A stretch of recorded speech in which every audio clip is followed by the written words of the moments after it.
Okay, so great evening, guys. Thank you so very much for joining us again on another exciting Upgrade Mastery just for you.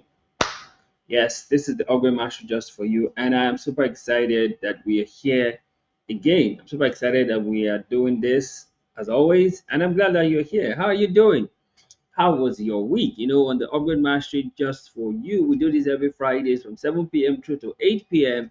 I'll basically get to share our experiences from the week, our learnings, what stood out for us, the challenges we faced, and how we're able to overcome them. So, how was your week? You see, my week was quite intense, right? It was a long stretch. I had to do some planning and making some things work and plan for the upper week.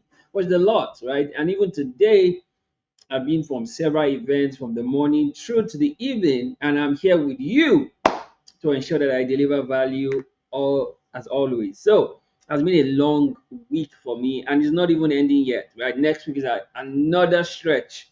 Right, but we are here. We're here. We're gonna do this. Right, this week I had like two interviews, and it was just fun, quite interesting, and I enjoyed every part of it. Right.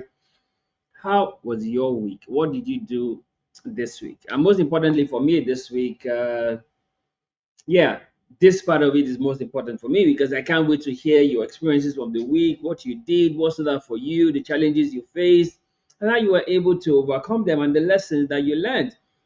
Our conversations all the time just has a way it inspires other people to do better for themselves. So once again, thank you for always keeping it real, for always being your authentic self, for always sharing with brutal honesty, right? Not sugarcoating anything, saying it as it is, because that's what really help people to become better at whatever it is that they do. So once again, thank you for all that you do.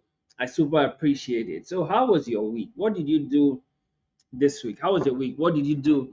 What's that for you? What were challenges you faced? How were you able to overcome them? How did the week play out for you? Did you have a great week? If you were to summarize your week in one word, what word would that be? Will it be amazing? Will it be phenomenal? Or will it just be, thank God it's over? Or will it just be there, right? Just there, right? Whatever it is, what is most important for you to remember is the fact that it's over now and you can now rest a bit while you look forward to next week and continue your plans in the month of April, right? April is running like there's no tomorrow. April is on the run. And by next week, Friday is going to be Good Friday. I'm looking forward to it. I don't know about you.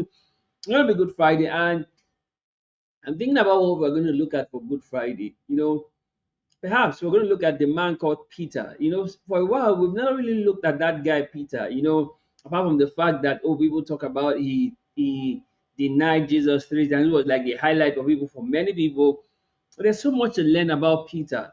And I think that may be the next conversation we're going to be having for Good Friday. So we're going to be talking about the man called Peter on Good Friday. So stay tuned. Don't go anywhere. That Friday, that goes live. We're going to be doing that. The man called Peter next week, Friday. But for this Friday, there's an interesting series, one-off series that we're going to do. Not series, one-off conversation we're going to have. And it's quite interesting, quite intriguing, something that nobody would even want to talk about. Interestingly, is the man called Judas, right? And I know, yes, you're wondering, Judas, bad guy Judas, the one who betrayed Jesus. Calm down, calm down. I understand. Calm down. You know, one of the things I realize is the fact that everybody have a purpose for their life, right? And as much as we appreciate what Christ came to do on the earth, someone who played a very significant role for that is the man called Judas. Yes. Now, let me ask us a question. Imagine if Judas never betrayed Jesus. Jesus would have grown old on the earth. Yeah, Jesus would have grown old. He would have kept going, kept doing all he was doing. There would have not been any reason for him to be captured or crucified. But thanks to Judas, he fulfilled scripture. So Judas, as much as he may not be someone who is loved or appreciated, he played a significant role. It's just like how Potiphar's wife played a significant role in the life of Joseph. Because if not for Potiphar's wife, Joseph would never have gone to prison. And if Joseph had never gone to prison, he would never have met the butler and the baker. And if he had never met the butler, particularly, he would never have been mentioned to Pharaoh. So, if not for Potiphar's wife in Joseph's journey, he probably would never have gotten to the palace. Because guess what? While he was in Potiphar's house, Potiphar never mentioned him to Pharaoh to say, "Oh, I have this servant that is just improving the my goods, my services, my products at home. He's just making everywhere blessed even more." Never said that. But when the wife lied on Joseph, accused Joseph of rape, Joseph was sent to prison. So sometimes some of the people who we feel like, oh, they are the bad guys in our life, they are actually being used as tools in the hands of God. The same way, if not for Joseph's brother selling him into slavery, that he went to Egypt, he would never have arrived at Potiphar's house. So in Joseph's story, you could see that everyone in his journey, even if it looked like they were doing him evil, they were helping to orchestrate the original purpose for Joseph. The same thing for Judas. In fact, Judas is so put at the far end of the spectrum because people don't even call themselves Judas. They don't use that name Judas. Not even mention Judas Iscariot. Right? That name is just associated with something negative. But let's look at it. There's a man called Judas. And that's the story we're going to look at today from the book of Matthew 26 and Matthew 27. The story about Judas, the man called Judas. The things that we can learn from his life. Remember, I always tell us that even from a fool, you can learn how not to be a fool. All right, so don't say, oh, what can I learn from Judas? No, there's a lot that you can learn from the man called Judas. So don't feel like, oh, yeah, Judas, no, no, no. Beyond the betrayal. In fact, I'm not even going to talk about the betrayal today, right? Beyond the obvious betrayal, there's so much to learn from Judas, and you can probably see that there's also a Judas in you. Yes, I love that part. You may see that there's a Judas in you also. So while you're trying to cast aspersions on Judas Iscariot himself, there's also a Judas in you that you need to also watch out for. Right? So are you ready? Are you excited? Are you ready for this conversation today on the man called Judas? There's so much to unpack in this story, and I can't wait for us to begin. So if you're ready, type ready in the comment section so I know you're ready, and then let's get this show on the road on the man called Judas. Matthew 26 and Matthew 27. Those are the highlights of scriptures that we're going to use. So let's begin. How do we begin this story? Now, Matthew 26 begins with that conversation of the escort part 2. Remember the escort part 2? The Mary Magdalene story, right? Yeah, so that's how Matthew 26 begins. So this woman in Bethany went to the house of Simon the leper, and Jesus was there. She broke the alabaster, and then somebody among the disciples said, "What a waste!" And then we realize that some person, that one somebody, was Judas. Judas was the first to say, "Nah, this is the wrong use of alabaster." Jesus said, "What a waste! This ointment could have been sold and the money given to the poor." And Jesus said, "The poor you always have amongst you." So it's not an issue of people being poor. You always have them amongst you, but me, you're not always going to have. They have done this in view of my burial, right? But the scripture tells us why Jesus mentioned it would have been kept, it should have been sold and the money kept to help the poor, was because he do put his hand into the treasury. So not that he loved the poor, but that he loved taking money from the treasury.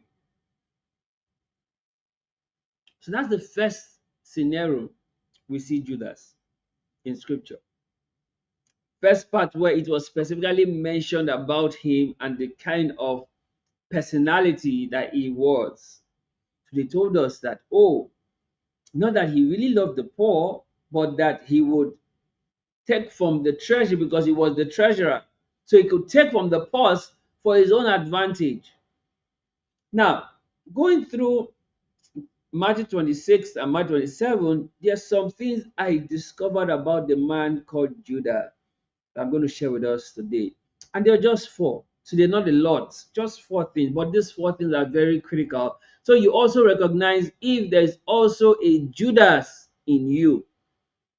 So you don't just only point fingers at Judas, but also look at yourself if there's a Judas in you, because that is something you should pay attention to. Because, like the old saying goes, that when you're pointing one finger at a person, three other fingers are pointing back at you, right? When you're pointing like this, one, two, three, four fingers are pointing at you. So, why you are trying to say, oh, Judas, the bad guy, the Judas in you also is a bad guy, right? So, lesson number one from the man called Judas, you will find what you seek. Let's read the scripture so you can see what I'm talking about. So the story I've just told you, so let me just go over it and then get to lesson number one. And it came to pass, Matthew 26 from the King James Version. Right? And it came to pass when Jesus had finished all this saying, he said to his disciples, you know that after 2 days is the feast of the Passover, and the Son of Man is betrayed to be crucified. Then assembled together the chief priests and the scribes and the elders of the people unto the palace of the high priest, who was called Caiaphas, and consulted that they might take Jesus by subtlety and kill him. But they said, not on the feast day, lest there be an uproar among the people. Now, when Jesus was in Bethany, in the house of Simon the leper, there came unto him a woman having an alabaster of precious ointment, and poured it on his head, and sat at meat, as he sat at meat. But when his disciples saw it, they had indignation, saying, to what purpose is this waste? For this ointment might have been sold for much and given to the poor. When Jesus understood it, he said unto them, why trouble ye the woman? For she had wrought a good work unto me.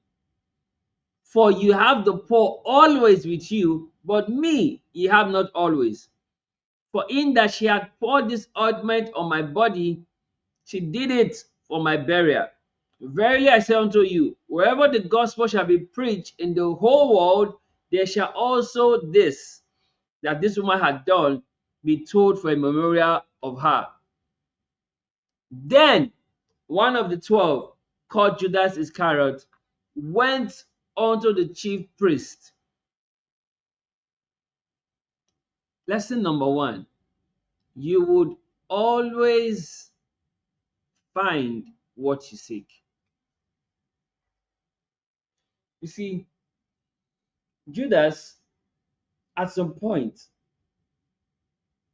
started to seek more relevance for himself. Started to feel, okay, how do I be more for me? Remember previously, the two disciples were asking, which of us will sit at your left and your right? And Jesus had told them, are you willing to drink of the cup that I'm going to drink of? So Judas was already feeling, how do I stay ahead of these guys?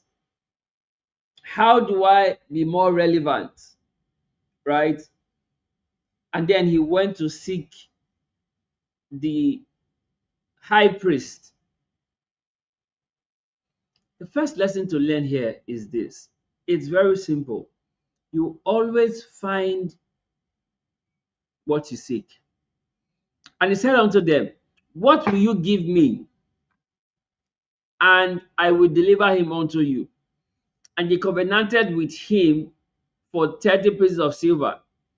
And from that time, he sought opportunity to betray him.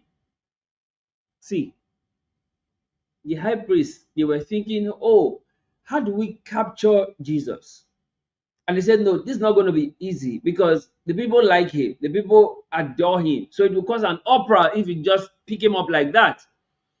And then they were on their own thinking of, oh, how do we make this happen? Judas, one of Jesus's disciples, went to look for them.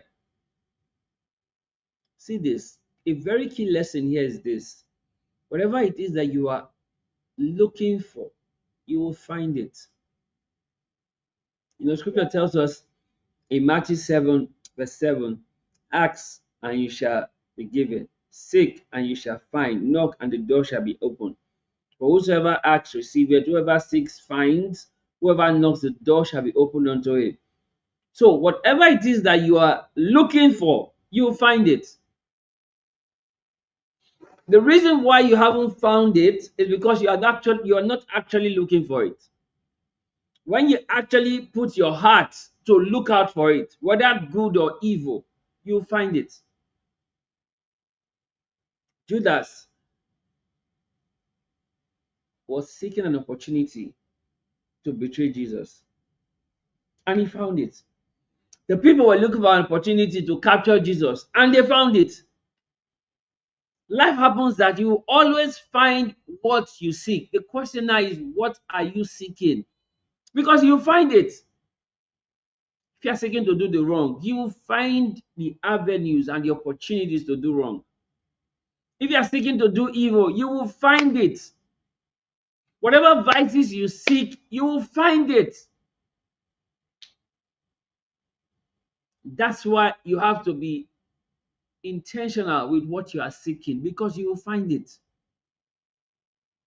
You know, every time we come here, we share, we hope that people would learn, we hope that people would become better when they practice the things that they are learning here.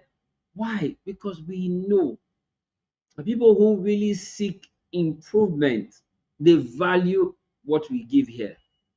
The people who don't want to be better for themselves, I feel like I beg is just talk. No, it's not just talk. It's not just talk. I say this all the time. Talk is cheap, depends on who is talking. It depends on who is talking. But the truth remains, you will find what you seek. Now the question is, what are you seeking? Because that thing you're seeking, you will find it. You find it. It works spiritually, it works physically. It even works mentally. If you have a mental picture of a particular thing on your head, you notice that suddenly you are seeing that same thing almost everywhere.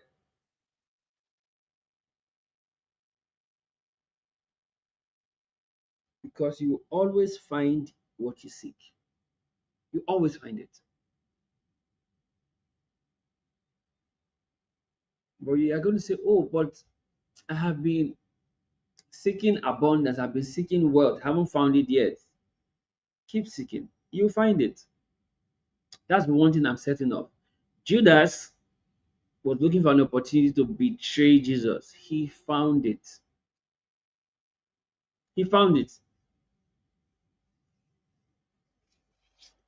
The high priest, the chief priest, the Pharisees and the scribes, they were looking for a way to capture Jesus, and they found it because Jesus came to them. You know that feeling of this is your greatest desire, your heart cry, and then a person just comes and say, "Okay, what would you give me?"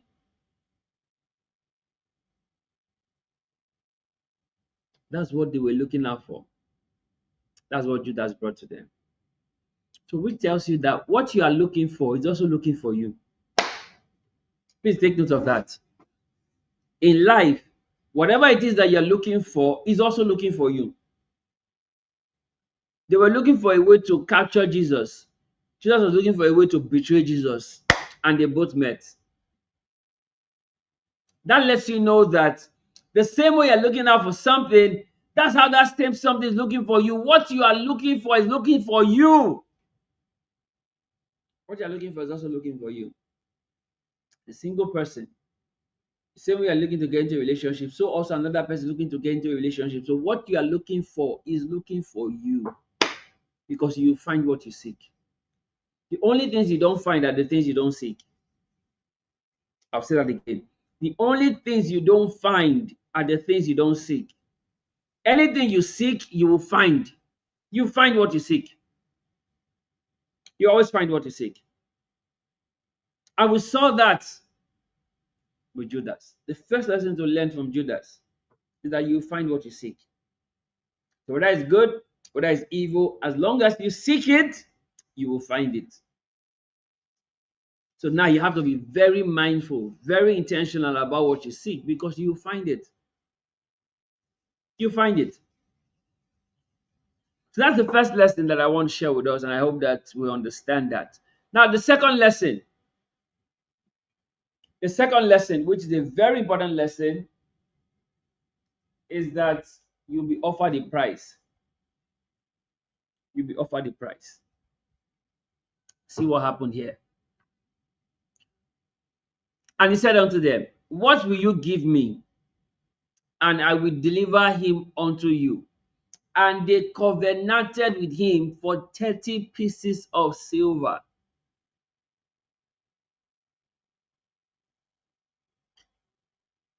There's always a price. You always be offered a price. The question now would be, would you succumb to that price? You know, when the devil comes to tempt you, he comes with an offer.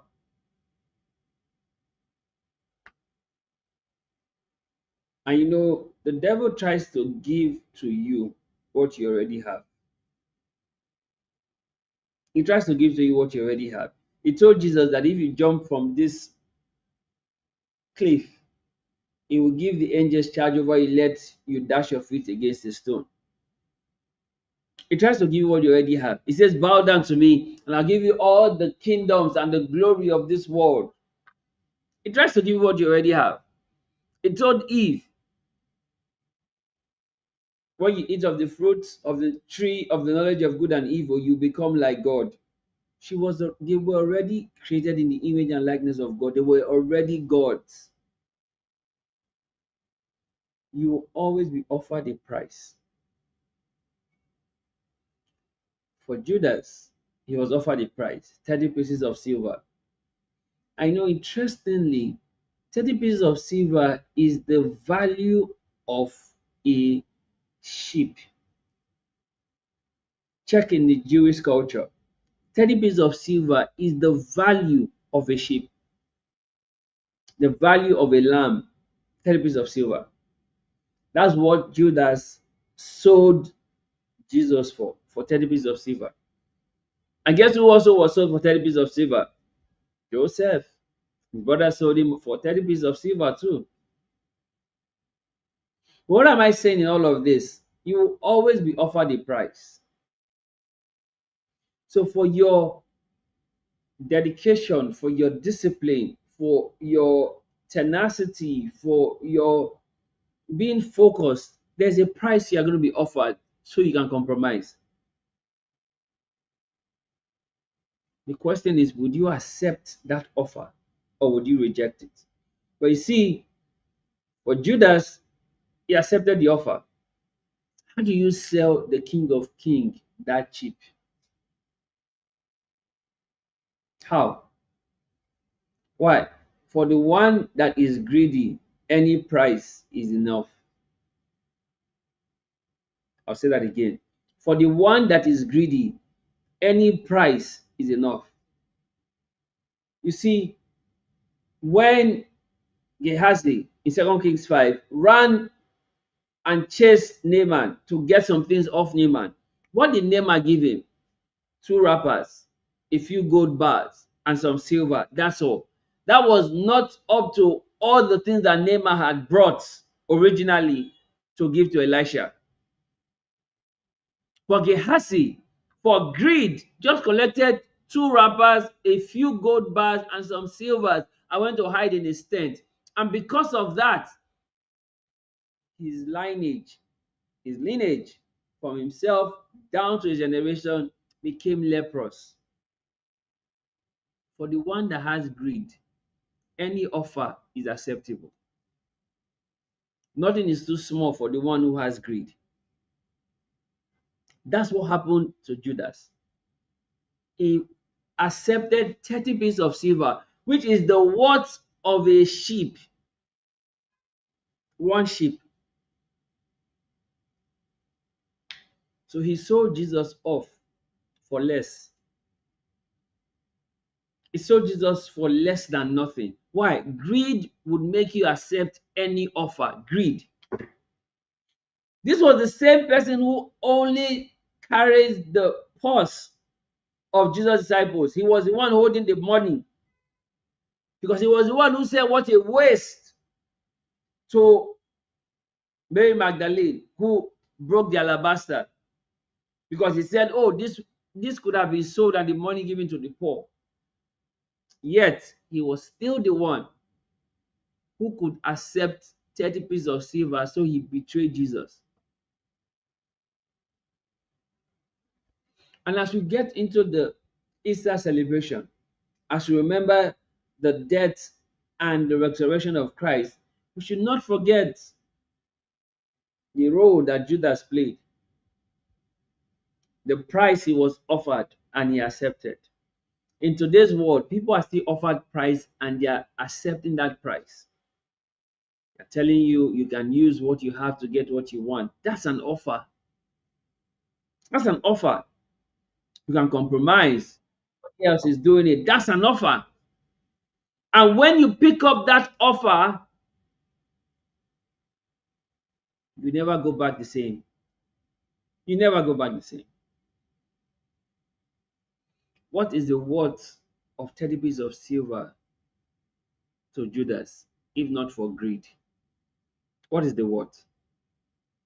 The same man you have been with, who had brought out gold from the mouth of a fish, the same man who had multiplied bread to feed 5,000, the same man who you have seen walk on water, the same man who you have seen calm the storm, the same man who you have seen brought the dead back to life, the same man you have seen done amazing miracles, was the same man you traded for 30 pieces of silver. Make it make sense. That's what greed can do to a person. A person who is greedy will accept any offer.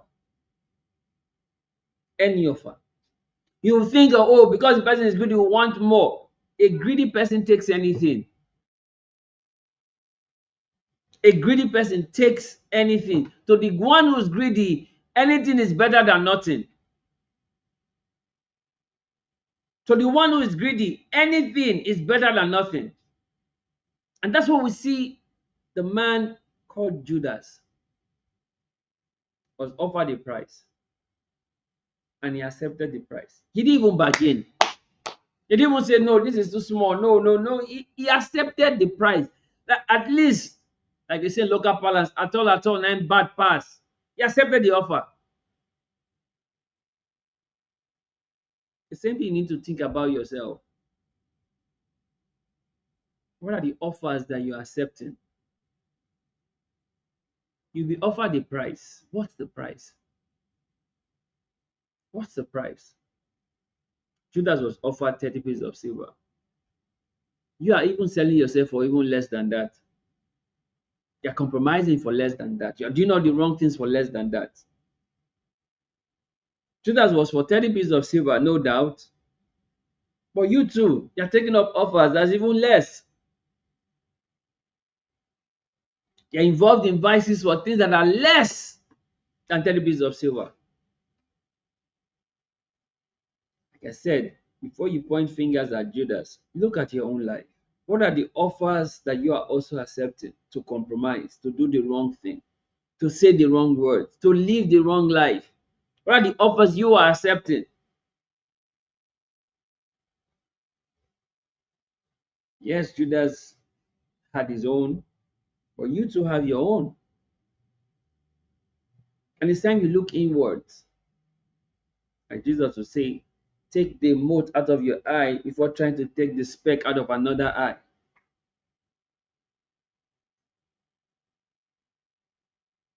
Because you will be offered a price. Judas was offered a price. And the price he was offered was 30 pieces of silver. And he didn't even bargain. He didn't even negotiate.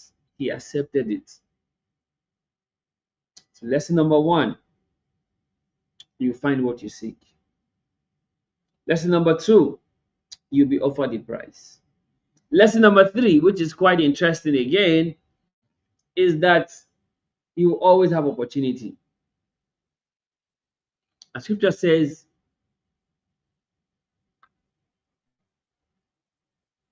and from that time, he sought opportunity to betray him. You know, even at Passover, Jesus said something very striking. He said to the disciples, one of you is going to betray me tonight. And they were all asking themselves, is it Lord? Is it me? Is it me? Is it me? Is it me? And at that point, Peter was about to dip his hand to eat. Why Jesus said that?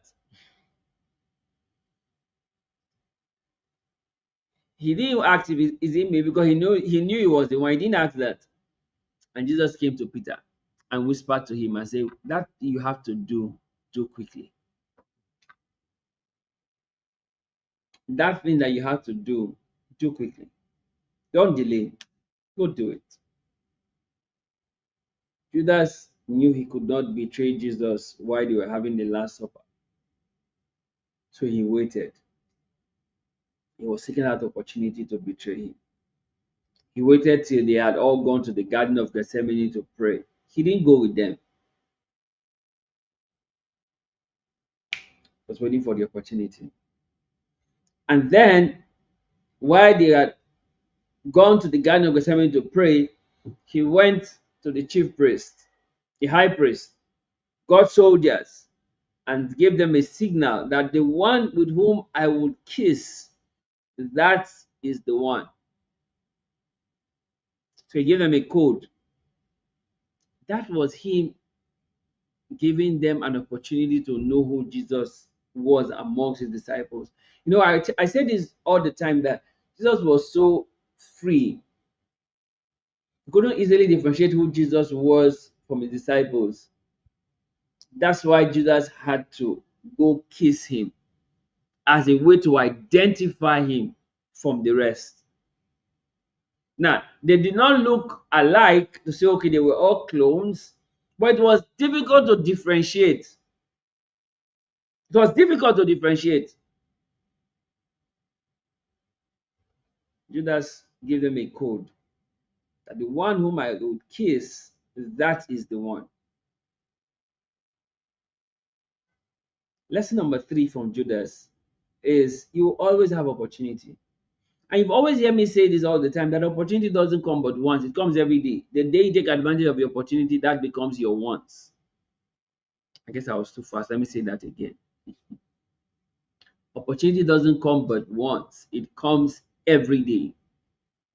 And the day you take advantage of opportunity, that becomes your once. Did you get that? Now, Judas, from the moment he agreed he was going to betray Jesus, he had started to look out for the opportunity for that betrayal. That opportunity where it would not look like he had done anything wrong. That opportunity where it will look like seamless, harmless act. Because on a good day, the disciples of Jesus would hug and kiss him. So it wasn't going to look like it was strange. But on this particular time, that hug and that kiss was the code he had given to the soldiers and the chief priests, and they had come to get Jesus to say, the one I would kiss, that is he. That's why Jesus could say to him, so you betrayed me with a kiss? Because Jesus knew he was going to be betrayed by Judas. He knew. It did not take Jesus by surprise because Jesus had told him earlier, that which you intend to do quickly. You are wasting time. Sharp, sharp. Sharp, sharp. Do it quickly. But Jesus was looking for the opportunity. And the opportunity came at the Garden of Gethsemane.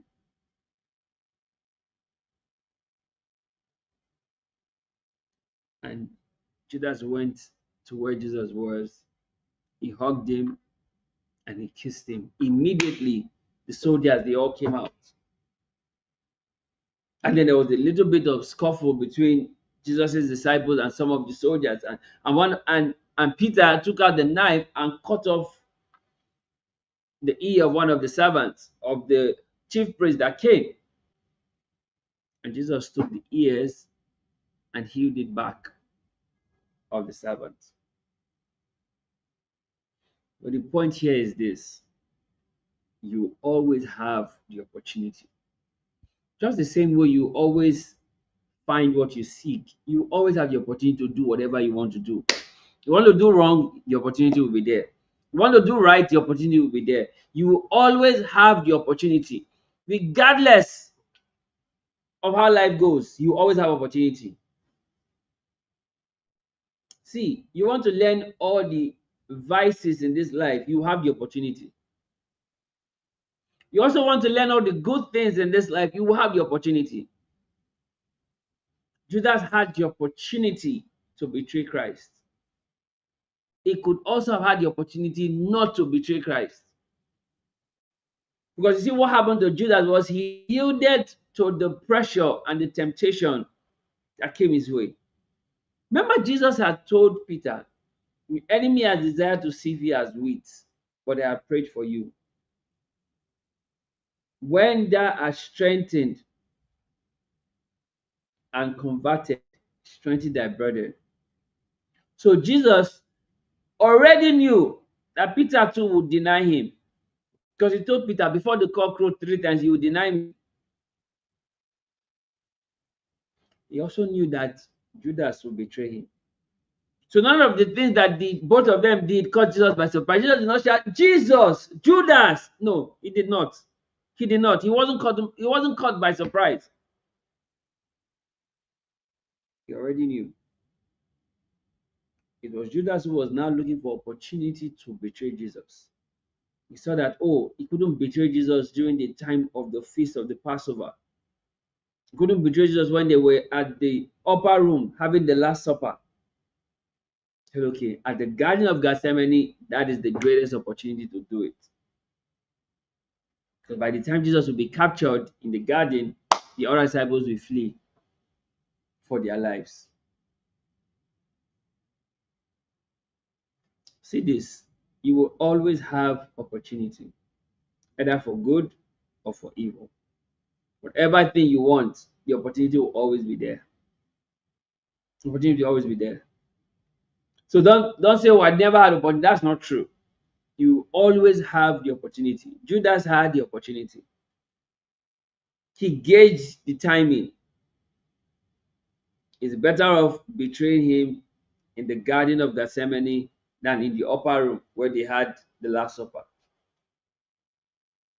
In fact, Judas left from the Last Supper to go and give the code to the chief priests and the army of the chief priests who were coming to arrest Jesus. That's why he went to tell them, this is what I would do to identify him. He left because Jesus had told him, that which you want to do, do quickly. So he left. He left. See this. This is not your regular conversation. So pay attention to this. Because just like Judas, you too always have opportunity to do whether it's wrong or whether it's right. You always have the opportunity. And it's now up to you what you do moving forward. It's entirely up to you. It's entirely up to you because you would always have the opportunity. Lesson number 4. And this is the interesting part of this whole conversation. Lesson number 4. You cannot fix wrong with wrong. Now, first off, you have what you seek. Next off, you'll be offered a prize. Next off, you will always have opportunity. And finally, you cannot fix wrong with wrong. In Mark 27, when Judas realized what he had done, and saw how Jesus was being beaten, he was being tortured, it got to him. He actually went back to the chief priest and returned the money and felt like, oh, this was wrong. I should not have done this. You know, that feeling of he now came to himself. You know, sometimes when you're doing some of the things that you do that is wrong, it looks like you are not thinking it through. But now that you have thought it through, you're like, oh my word, how did I do this? Judas came to himself and like, oh God, how? He was seeing how Jesus was being beaten. Jesus was being whipped. He was stripped naked. He was being beaten by the soldiers. He was like, no, I should not have done this. I should not have done this. How do I fix this? He went back to the chief priest and offered the money back and said, I cannot take this anymore. And they said, of what use is the money to us now? It's of no use. And then Judas couldn't bear the guilt, couldn't bear the shame, went and hung himself. He killed himself. Lesson number 4. You cannot fix wrong with wrong. You know, the old saying goes that two wrongs can't make it right. And that's so true. You can't fix wrong with wrong. Betraying the master is wrong. Committing suicide is wrong. Two wrongs can never make it right. Two wrongs can't make it right. And this is something that you should be careful of. Because in your bid to right your wrong, you create more wrong. I'll say that again. In your bid to right your wrong, you create more wrong. You cannot fix wrong with wrong. That's how two wrongs can make a right. You can't fix wrong with wrong. You can only fix wrong with right. And I say this all the time, when you don't do what is right, you end up doing what is left. Judas couldn't stand what he had done. He realized the outcome of his action. He even went back and returned the money, the 30 pieces of silver.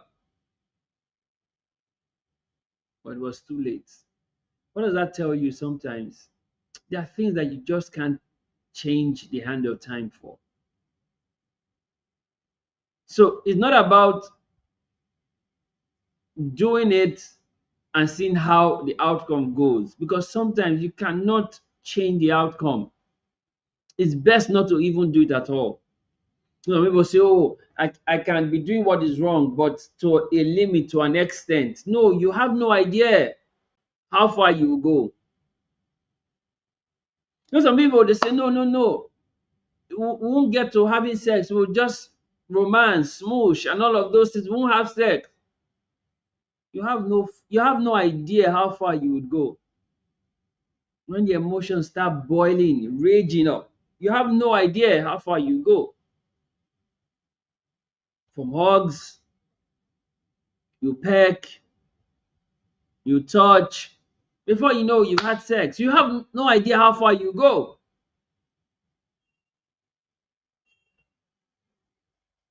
But the thing still remains that you cannot fix wrong with wrong. You can't use a lie to cover another lie and expect everything will be normal. No, you just can't fix wrong with wrong. Judas already did what was wrong, betraying his master.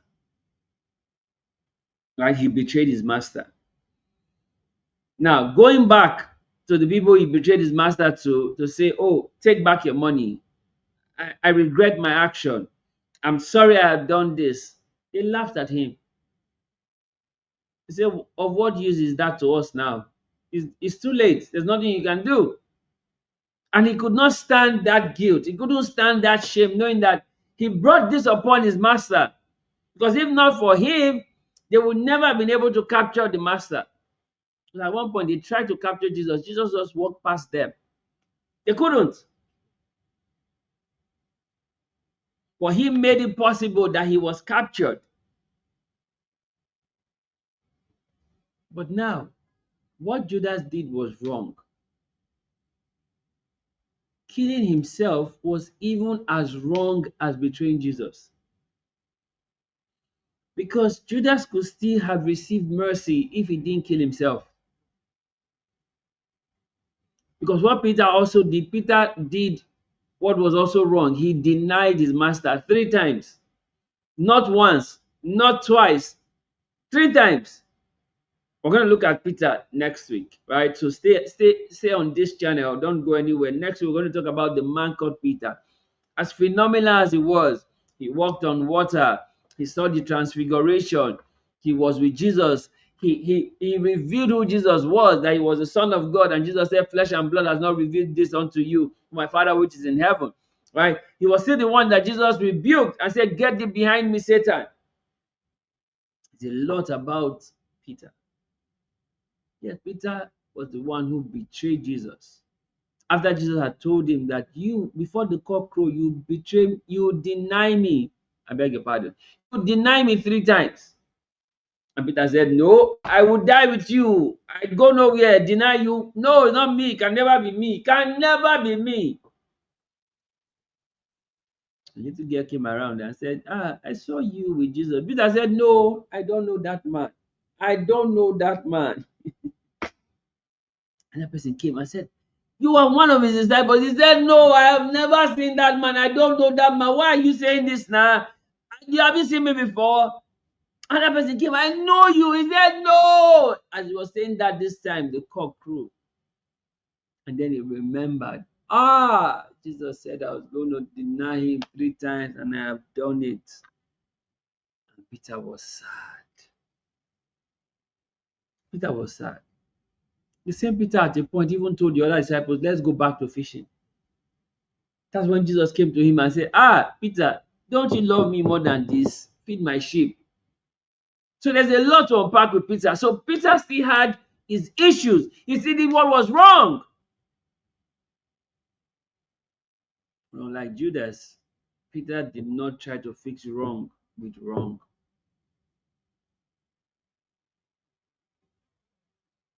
Judas tried to fix wrong with wrong. He went and he hung himself. And he removed himself from the eternal reward he could have earned as a disciple. All the 12 disciples have eternal reward except Peter. Sorry, except Judas, the man called Judas. By what he did, by killing himself, he removed himself from the list of the 12. That's why scripture said later on, let his bishop break, another man take. That was what Paul now took.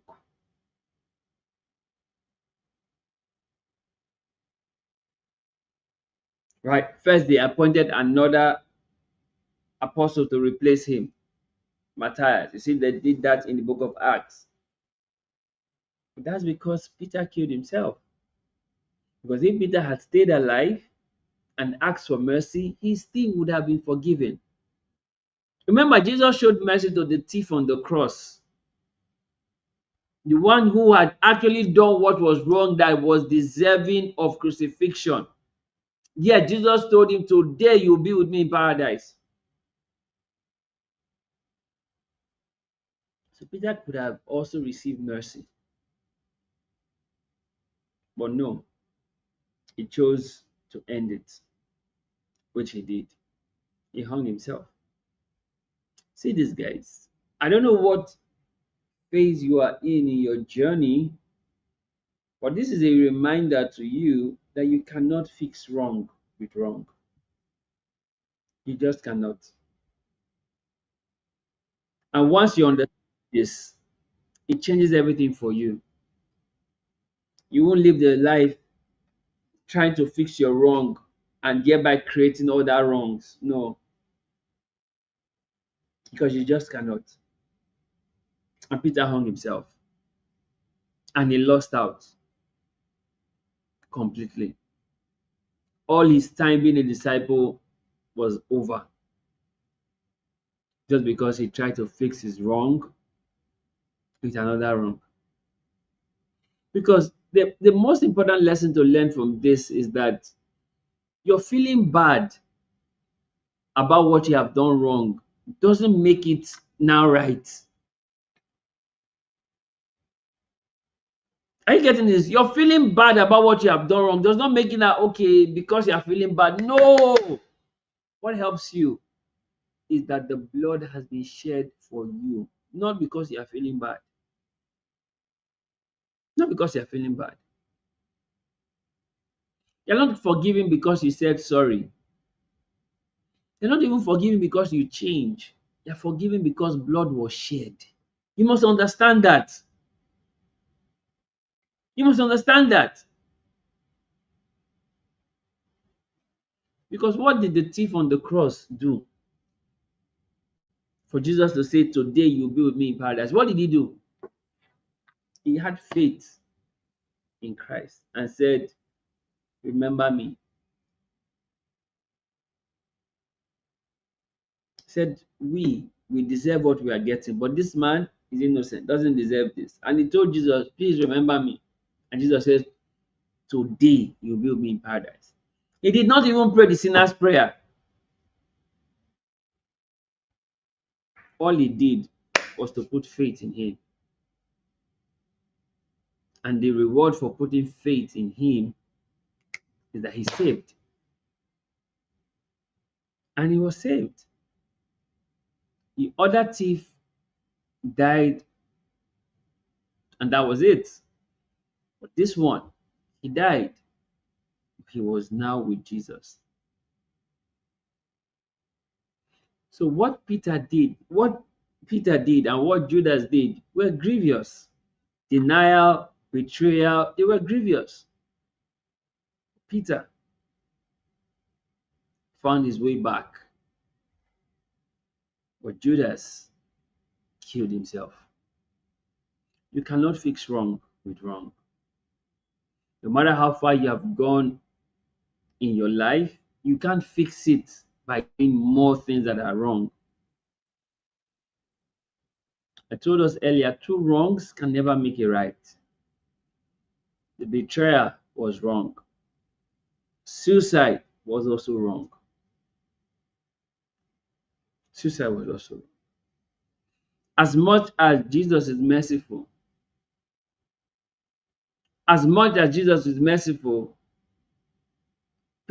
Judas taking his own life had made Judas eliminate himself from mercy because he was trying to fix wrong with wrong. He was trying to fix wrong with wrong. So you must realize this and understand that as much as we try to look at Judas and say, "Oh, that's the bad guy," also remember that there's also a Judas in you. So you should look at yourself. How am I trying to fix wrong with wrong in my own life? I've done something wrong. I'm trying to cover it up again with more wrong. You see, this thing that Judas did had happened before. Look at David. He did something similar like this. He saw Bathsheba, desired her, slept with her. She got pregnant. He found out she was pregnant. He sent for Uriah, the husband, trying to cover wrong with wrong. Told Uriah to go and be with his wife. Uriah said, "No, I can't go and be with my wife at this point. We are at battle. I cannot leave the field to go and be with my wife." He made Uriah drink. Uriah didn't go home. Uriah slept at the gates of David's house. He didn't go home. Then David said, "Okay, since this man is not going to go home, he's hell bent on not going to be with his wife. There's no way I can be able to cover up the paternity fraud." Then he wrote a letter to Joab and say, put him at the hottest part of the battle and retreat from him. Retreat the valiant men from him, so he will be killed. And then that was what Joab did. Placed Uriah at the hottest part of the battle, retreat the valiant men from him, and Uriah was killed. Now that Uriah was killed, David went ahead to marry Bathsheba. You cannot fix wrong with wrong. And guess what? The child that Bathsheba had now died. David was fasting. When the child was sick, David was fasting that perhaps God will have mercy. God will have mercy. When the child eventually died, David stopped the fasting and said, finally, it's all over. Why? You cannot fix wrong with wrong. He had done the wrong thing by sleeping with Bathsheba in the first place. Trying to fix it, trying to send Uriah to go and sleep with her so he can cover up like, oh, it was Uriah that got her pregnant. That was another wrong thing. And when Uriah would not go, he put Uriah to his death. Another wrong thing. You can't fix wrong with wrong. You can't. You only fix wrong with mercy and grace, not with wrong. Not with wrong. Not with wrong. So these are 4 simple lessons that we can learn from the man called Judas. I know this guy is not talked about much, but there's some things to also learn from his life. And we can use those things to x-ray our own lives and hope we don't become like Judas. I told you the lesson number 1 from him: you always find what you seek. If you're seeking the wrong things, you will find it. If you're seeking the right things, you will also find it, because you always find what you seek. Lesson number 2, I told you, you will be offered a price. Judas was offered a price, 30 pieces of silver to be precise. Was offered a price to sell his master, to betray his master. And that he did. He accepted the price he was offered. And I told you, greed will make you accept any offer. Greed. Lesson number 3, you will always have opportunity. So we see from that instant, Judas began to seek opportunity to betray his master. And you will always have opportunity. I told us that opportunity doesn't come but once, it comes every day. And the day you take advantage of opportunity, that becomes your once. You always have opportunity. And lesson number 4, you cannot fix wrong with wrong. You cannot fix wrong with wrong. No matter how you try, you cannot fix wrong with wrong. The same way 2 wrongs don't make it right, you just cannot fix wrong with wrong. And we see that play out in the life of Judas. So guys, this is it.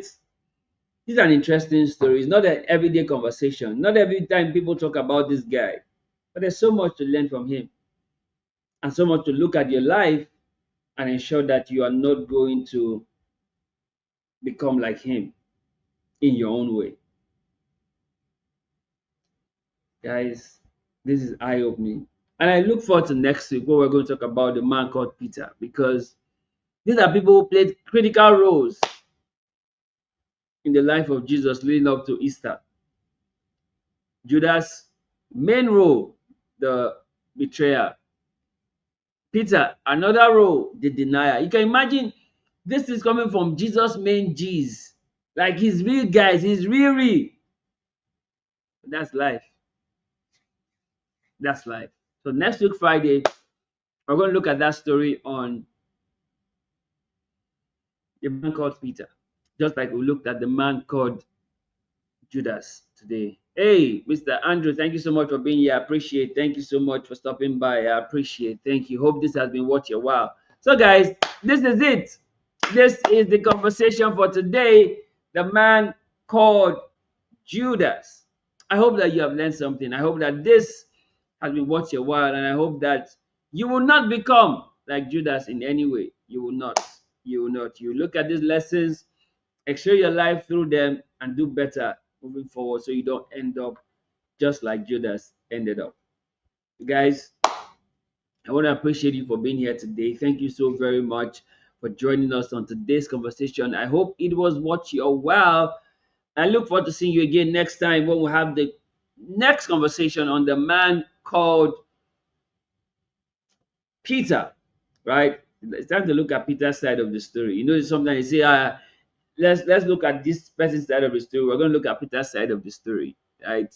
The man called Peter, from the fisherman to the fisher of men, right? So much to talk about the man called Peter, and I can't wait for us to unpack that next time we have this kind of conversation together. So, guys, thank you so much for your time. Our time is up. I look forward to seeing you again. Like we always say, there's always more on the upgrade side of life, and that's why we encourage you that you live good behind so that you can upgrade. Thank you so much for watching. I'll see you again next time. And please don't forget to share this with your friends, your family, your loved ones, and even your enemies. Because caring, sharing is caring. Thank you so much. Enjoy the rest of your day.